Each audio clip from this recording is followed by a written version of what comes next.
ये बजट में tax exemptions, tax छूट, माने एक मुल्क में जिधर लोग टैक्स देते नहीं है, टैक्स छूट मिल रहा है। अब आप बताएं, जबरदस्त है कि नहीं? मगर एक ही सवाल अब रह गया, सिर्फ और सिर्फ एक सवाल, ये पैसे। पाकिस्तान तहरीक इंसाफ ने एक और बजट पेश कर दिया है और आज के बजट के हवाले से प्राइम मिनिस्टर साहब पहले से ये कह रहे थे कि जब ये बजट आएगा तो आप लोग खुश हो जाएंगे। और इसके साथ साथ अगर हम बात करें तो जो अपोजिशन लीडर हैं और जो अपोजिशन की दीगर जमातें हैं, उनकी जानिब से जो रद्दमल आ रहा है वो इसे यकीनन हमेशा की तरह एक आवाम दुश्मन बजट कह रहे हैं। देखना यही है, जायज़ा लेने की ज़रूरत है कि क्या ये एक रिलीफ बजट है जो कि कोरोना ज़दा मईशत के बाद दिया गया है, तो इसको हम एक स्टेबल मुतवाज़न बजट कह सकते हैं, या फिर ये कोई इक्तिसादी ग्रोथ बजट है जिसमें हम देख सकते हैं कि अब थोड़ी स्टेबिलिटी अगर आई है ग्रोथ रेट की, तो उसके बाद अब मज़ीद उसमें इजाफा चाहती है हुकूमत, या फिर ये कोई इलेक्शन बजट है कि जैसे अब उनको भी मालूम है कि वक्त आहिस्ता आहिस्ता जैसे गुजर रहा है, तो उनके लिए इलेक्शन में दोबारा आवाम के पास जाना कहीं मुश्किल ही ना हो जाए, तो आवाम को खुश करने की कोशिश की गई है। तो बहरहाल हर तरह से इसका जायज़ा लेंगे, हर सेक्टर के हवाले से बात करेंगे कि जी सब सेक्टर इस पे मुतमईन हैं या नहीं हैं और क्या बेहतरी मज़ीद हो सकती थी। प्राइम मिनिस्टर साहब ने कहा था आप खुश हो जाएंगे, आप खुश हो गए?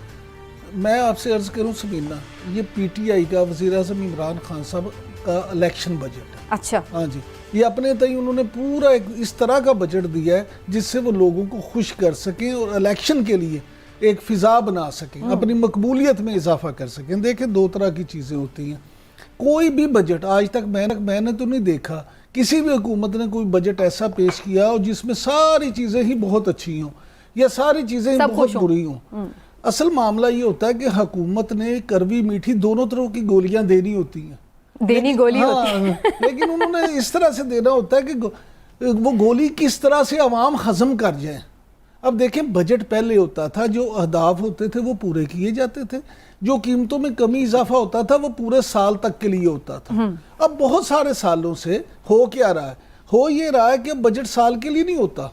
अब तेल की कीमतें हर महीने कम ज़्यादा हो रही होती हैं, बिजली की कीमत हर महीने बढ़ रही होती है।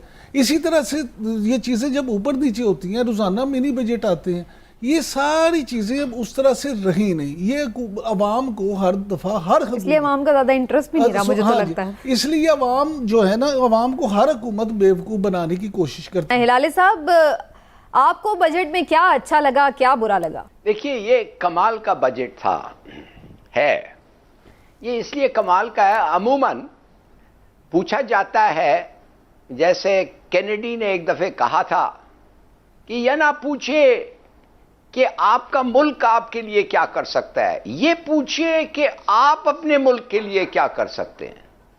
मगर ये बजट जो जबरदस्त है, वो कहता है मुल्क पूछ रहा है भाई आपके लिए हम क्या कर सकते हैं। जबरदस्त।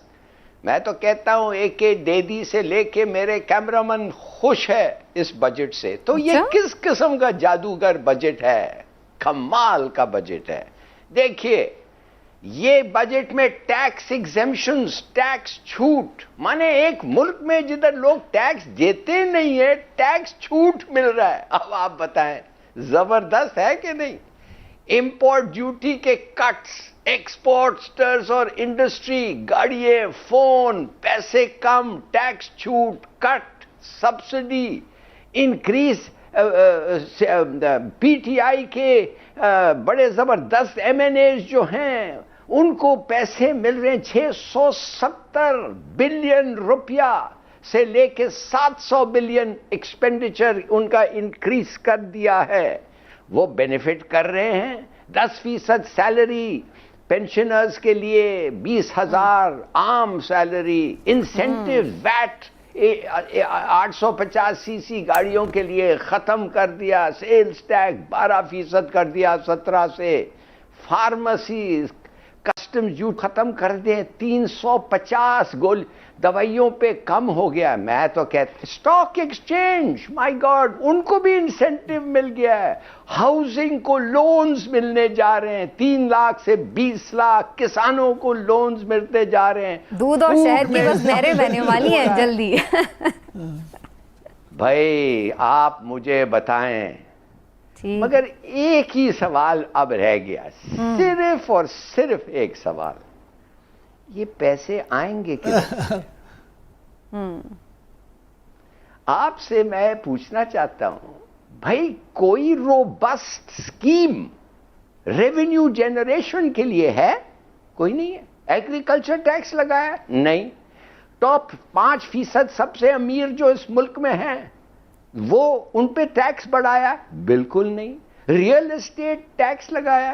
बिल्कुल नहीं। क्या अच्छा प्राइवेटाइजेशन 1000 अरब जो हम गटर में फेंकते हैं हर साल, वो होने वाला है और वो पैसे बचेंगे? बिल्कुल नहीं। तो फिर पैसा आएगा क्या? कर्जे ही लेंगे हम।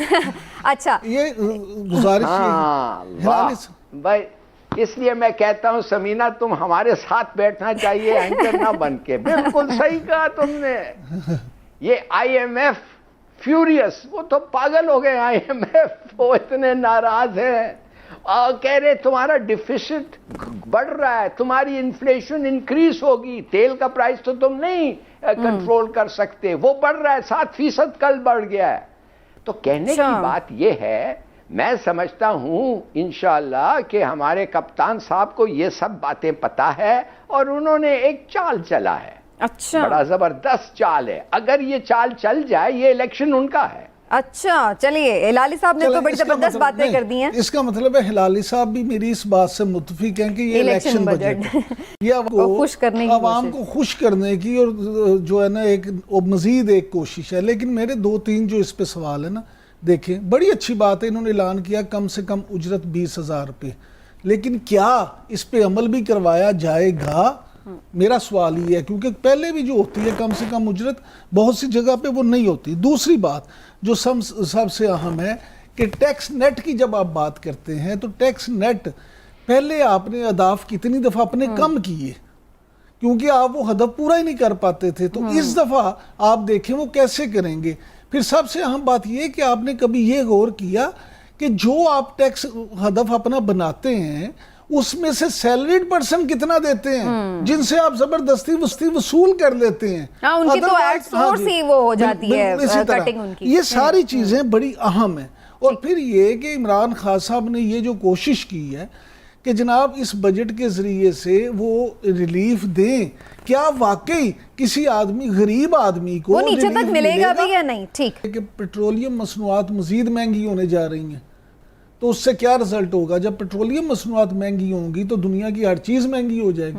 अब आप ये पूछें कि इस बजट से पेट्रोलियम मसनूआत की कीमतों का क्या ताल्लुक है, क्योंकि लाली साहब भी हमेशा कहते हैं कि वो तो बाहर से जो रेट होते हैं उस पर, लेकिन लाली साहब इस तरह से बजट में बनता है कि इस बजट में पहले पेट्रोलियम लेविस की मद में हुकूमत इकट्ठा करती थी 450 अरब रुपए।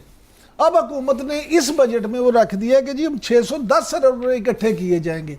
जब आप तकरीबन 150 अरब ज़्यादा आवाम से वसूल करेंगे, तो इसका मतलब है कि आप उस पर टैक्स 160 अरब रुपए ज़्यादा वसूल करेंगे, तो इसका मतलब है कि आप उस पर की कीमत में इजाफा करेंगे, टैक्स बढ़ाएंगे। जब आप टैक्स बढ़ाएंगे तो पेट्रोलियम की चीज़ें महंगी होंगी, इसका मतलब है हर चीज़ महंगी होगी। अच्छा, तो क्या फिर आवाम बेचारी कहाँ जाए? गरीब आदमी तो रोएगा ना, इसलिए अपोजिशन को मौका मिलेगा।